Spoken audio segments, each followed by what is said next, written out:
Welcome back to the channel and welcome back to another quick pick prediction video.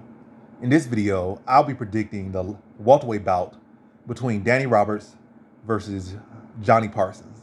I got such a similar name I like. Is it his name Johnny too or his name Danny too? But yeah, Danny Roberts versus Jonny Parsons. And how I feel about this one right here is I'll go average confidence Danny Roberts. As a matter of fact, low confidence. Don't forget that. Low confidence Danny Roberts. He kind of getting up there. He's been a veteran for a long time. I mean, he's been in the game for a long time. He's stuck in the same position. But ultimately, I just don't feel like haven't been impressed with Jonny Parsons. Like, not his power, not his overall skills. Like, he is a striking coach and whatnot. He's a decent striker. But yeah, ultimately, I'm just not impressed with Jonny Parsons. I feel like Danny Roberts is the more technical striker. It's not like Parsons has that really like that heavy-handed upside. I mean, when I say he can't, that's why it's low confidence. But I haven't really seen it from him. That's why I'm not leaning to him. I feel like Danny Roberts is the more technical striker, technical grappler, overall technical fighter, and I think experience will come in.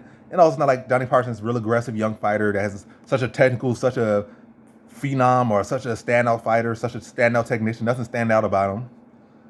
He really didn't even win his Contender Series fight. So yeah, it's like I'm not really seeing us that stands out for me. It's not like, oh, Danny Roberts has got questionable cardio or not. Questionable chin at times, but again, the people that have actually stopped him have actually at least have had power. You know, Mike Perry obviously hits hard. What's his name? But I don't know his name. That little, I forget his name right now, but little backflipping welterweight. I can't even remember the other guy I'm there trying to compare him. But yeah, with Michael Pereira, all right, Michelle Pereira. So people who have knocked him out have actually have had power. It hasn't just been any and everyone. And Jonny Parsons has really shown notable power against no notable competition.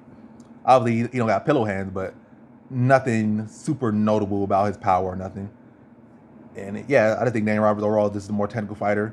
And I still think he got enough in his tank to beat a guy like Parsons, who hasn't really shown nothing noteworthy just yet. And is really more so one-dimensional as of yet right now. More so a one-dimensional fighter.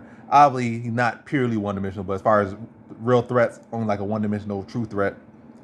And I think Danny Roberts should be able to wrestle with that's the approach, out-clinch him with that approach. You know, if I think he's the more technical striker. I'm not going to say he puts away Jonny Parsons, but I do think he beats him in a decision victory.